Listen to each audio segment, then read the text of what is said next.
সময় উপযোগী করে সংশোধন করতে পারে, সেই দরজাটা বন্ধ না করাটা হইল সংবিধানের কাজ।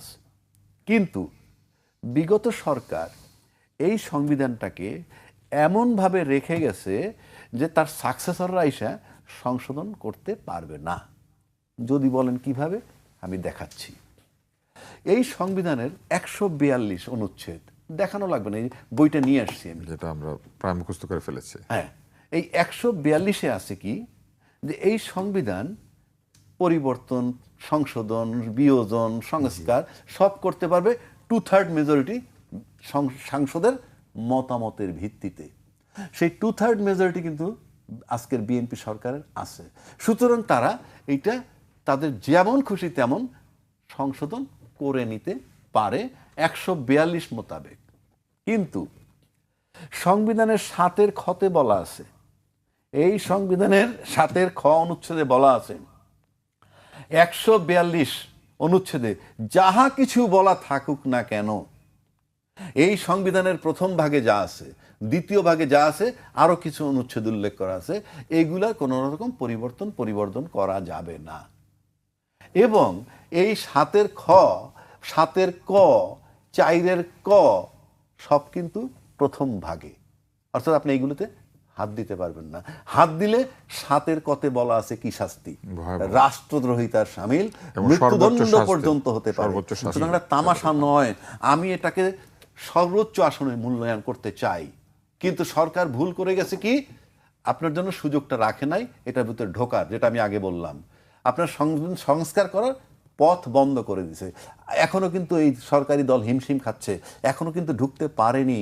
বারবার বলতেছে সংবিধানের কথা, ফাইন। যেমন ধরেন এই সংবিধানের ৪-এর কতে বলা আছে, আমি পড়ে শোনাবো, একটু সময় নাই, আমি পড়ে শোনাই। এটা জাতির জন্য ভালো হবে, আপনার আমার জন্য ভালো হবে।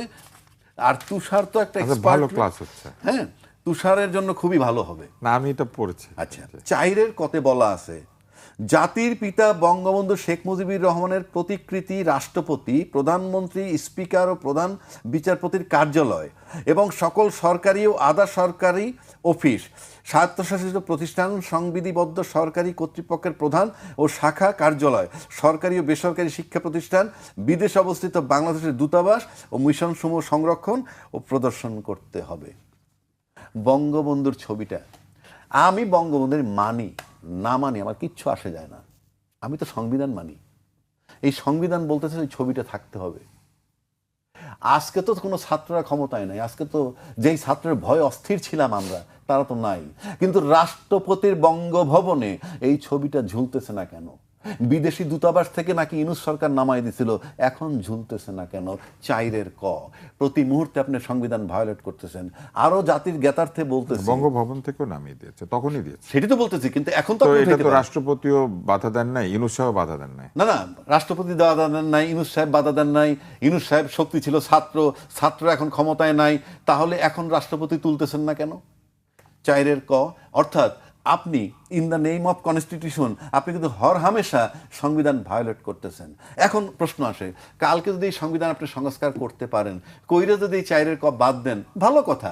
কিন্তু যতক্ষণ বাদ দিতে পারতেছেন না, অতক্ষণ ভায়োলেশন অফ কনস্টিটিউশন হচ্ছে, এবং আপনি এটার এই ক্রিমিনাল অফেন্স কিন্তু হচ্ছে, এটার অ্যাকশন কিন্তু কখনো যাবে না। এই আইনটি, এই সংবিধানটা পুরো যদি বাতিলও হয়ে যায়, নতুন সংবিধান আসে, তাতেও এই সংবিধান যতক্ষণ ছিল ততক্ষণ যে আপনি মানেন নাই সেটার বিচার হবে। নাম্বার 1।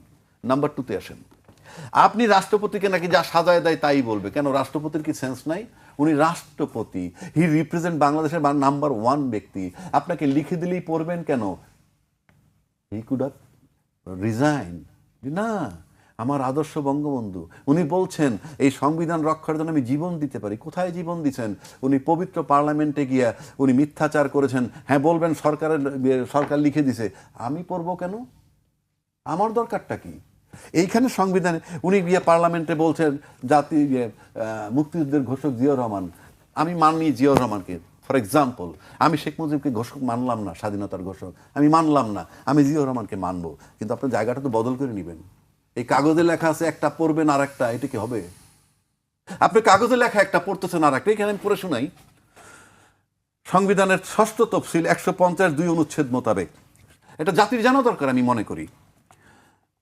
1971 সালের 25শে মার্চ মধ্যরাত থেকে অর্থাৎ 26 মার্চ প্রথম প্রহরে জাতির পিতা বঙ্গবন্ধু শেখ মুজিবুর রহমান কর্তৃক প্রদত্ত স্বাধীনতার ঘোষণা। এবং এই যে ঘোষণাপত্র, এখানে তার ঘোষণাটা পরিষ্কার বলা আছে যে বঙ্গবন্ধু শেখ মুজিবুর রহমান স্বাধীনতার ঘোষক। আপনি যদি বলতে চান এটা মিথ্যা, ভালো কথা, যতক্ষণ মধ্যে চেঞ্জ না হয়, যতক্ষণ মধ্যে ডকুমেন্টে লেখা থাকবে, ততক্ষণ মতো আপনাকে মানতে হবে আপনি অফেন্স করতেছেন ফুল টাইম। সুতরাং আমরা যে সংবিধানের কথা বলতেছি, এখন আসেন এই সংবিধানের 123-এ বলা আছে, এই সংবিধানের 123 অনুচ্ছেদে যে সংসদ ভেঙে যাওয়ার পর 90 দিনের মধ্যে নির্বাচন দেবেন। এই সংবিধানে 123 অনুচ্ছেদে 586 দিন পর যখন নির্বাচন করা হইল, কোন সংবিধানে বলতে হবে তোমাকে? রাষ্ট্রপতি যখন ভাষণ দিলেন সংসদে, একবারও কি বলছেন 90 দিনের মধ্যে নির্বাচন হওয়ার কথা ছিল কিন্তু আমরা 18 মাস পরে বা 17 মাস পরে করেছি এই কারণে? বলছেন? বলেননি। আপনি কে সংবিধান চেঞ্জ করার? যতক্ষণ মতো সংস্কার না হয় আপনি পারবেন না। তার মানে সংবিধানে যারা সংসদে যারা ঢুকেছেন তারা কোন বিধানে ঢুকেছেন? আমি বারবার বলছি, ইউনূস সাহেবের অলিখিত সংবিধান ছিল, সেই অলিখিত সংবিধান মোতাবেক ডেট ছিল দিল 26শে মার্চ 2026-এর 12ই ফেব্রুয়ারি, এবং সেই দিনই নির্বাচন হয়েছে। এবং এই সংবিধান মোতাবেক নির্বাচন, এবং তারা কিন্তু ওই ইউনূস সাহেবের ইয়ের উপরে নির্বাচন করে পার্লামেন্টে আসছে, সংবিধান মানেন নাই। এখনো তাহলে কি রাষ্ট্র সংবিধানে চলছেন নাকি অলিখিত সংবিধানে চলছেন? যদি সংবিধান মোতাবেক বলি তাহলে ইমিডিয়েটলি বঙ্গবন্ধুর ছবি ঝুলান এবং স্বাধীনতার ঘোষক বঙ্গবন্ধুকে বলতে হবে আমি সংবিধান মোতাবেক। আর তা নাহলে সংস্কার করুন। এখন আসেন সংস্কার করবেন কি? আপনি ঢুকতে পারবেন না। সেই সংস্কার করার জন্য রাষ্ট্রপতি একটা আদেশ জারি করলেন, কি? জুলাই সনদ আইন এবং গণভোটের আইন। এই যে আইন, রাষ্ট্রপতির আইনটা যে আদেশ, যে আইন, সেটা আমি আপনাকে বুঝাচ্ছি। রাষ্ট্রপতির আদেশ আইন। কেন আইন সেটা আমি বলতেছি। এটা পাবেন আপনি সংবিধানের 150 বলতেছি, এক মিনিট, এখনই বলি। হ্যাঁ, এইটা পাবেন আপনি সংবিধানের 152 অনুচ্ছেদে। 152 অনুচ্ছেদের এক জায়গায় বলা আছে আইন মানে কি। আইন অর্থ কোনো আইন, অধ্যাদেশ, আদেশ। কথাটা বুঝেন, আদেশ, রাষ্ট্রপতির আদেশ, এটা আইন। এই আইন যতক্ষণ পর্যন্ত বাতিল না হবে অতক্ষণ পর্যন্ত এই আইন বলবৎ, নাম্বার 1। এবং এই আইনের আলোকে president order, Bangladesh bank order চলমান, আরপিও আদেশ চলমান, এরকম বহু প্রেসিডেন্ট অর্ডার এখনো চলমান।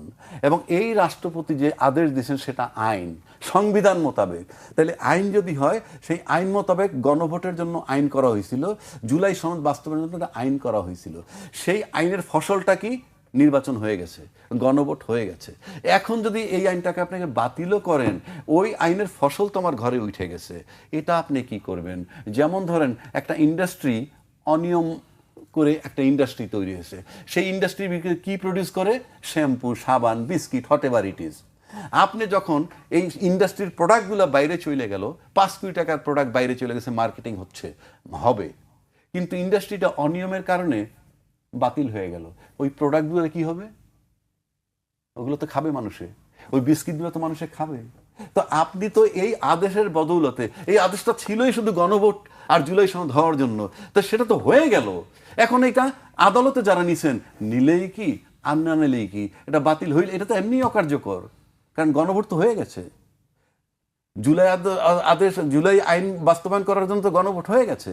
সুতরাং এই সরকার যদি এই সংবিধানের করতে চায়, সংস্কার করতে চায়, এই সংবিধান মোতাবেক সে ঢুকতে পারবে না। ঢুকতে হবে তাকে ওইটাকে উইন্ডো হিসেবে মনে করে। ওই যে গণভোটের রায়, সেই রায়টা হবে উইন্ডো।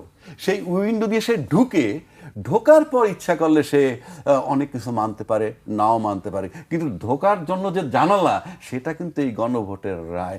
গল্প যতই করুক আর বাকিটা যদি করে না মেনে করুক, টোটালটা বেআইনি। সংবিধানে কেউ নির্বাচন করেন নাই, সংবিধান মোতাবেক সরকার হন নাই। আমি বলছি, চ্যালেঞ্জ ছুড়ে দিলাম, কারণ আমি বলি ইউনূস সাহেব ছিলেন অসাংবিধানিক সরকার, কোনো সন্দেহ নাই। কিন্তু সবাই গিয়ে বসাইছেন আপনারা বঙ্গভবনে গিয়ে, আপনি গেছেন, তুষার গেছেন, আমি যাই। আচ্ছা যাই, যান নাই, মানে আমরা উপমা দিচ্ছি, সবাই গেছেন, গিয়ে বসাইছেন, জনসমর্থন ছিল, রাজনৈতিক দলদের সমর্থন ছিল, সেই মোতাবেক উনি বসছেন 106 মোতাবেক। কিন্তু বসার পর এই যে আপনারা বসায় দিলেন, বসানোর পর যে সংবিধান আর ফলো করে নাই, সেই সংবিধানটা যে ফলো করে নাই অলিখিতভাবে চলে আসছে।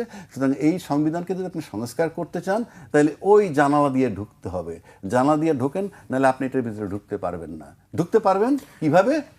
বেআইনিভাবে, গায়ের জোরে। কারণ আমার দেশের পার্লামেন্টের ইতিহাস 55 বছর যাবৎ 2/3 মেজরিটি পাওয়ার পর সমস্ত আইনের ঊর্ধ্বে উঠে যায়। এমন কোনো পার্লামেন্ট বাংলাদেশে হয় নাই যিনি 2/3 মেজরিটি পাওয়ার পর আইনের ঊর্ধ্বে উঠেন নাই। নাম্বার 1। নাম্বার 2, 55 বছর যাবৎ আমি দেখে আসছি নির্বাচিত প্রতিনিধিরা সাধারণ জনগণের কাছে, এলাকার জনগণের কাছে হন আতঙ্ক। কথা বলতে পারেন না, কিছুই বলতে পারেন না। এমপি হন, মন্ত্রী হন, তারা হয়ে যান সাধারণ লোকের কাছে, তার দলের বাইরের লোকগুলোর কাছে তারা হয়ে ওঠেন আতঙ্ক। এটা তো দেশ নয়, এভাবে তো দেশ চলতে পারে না। সুতরাং এই সংবিধান সংশোধন করার জন্য যে জানালাটা দরকার ঢোকার, সেই জানালা হইল জুলাই সনদের আইনি ভিত্তি বা ওই গণভোট, এর আলোকে ঢুকতে হবে। নাহলে ঢুকেন, আপনি দেখেন কত কঠিন অবস্থায় পড়েছে। এখনো সবার আগে তো এটা করা উচিত ছিল তাদের। কই আপনি রেটিফিকেশন নেবেন, বৈধতা নেবেন কিভাবে দেখান না। 586 দিন পর নির্বাচন করছেন, রিপেয়ার করেন, দেখি পারেন কিনা।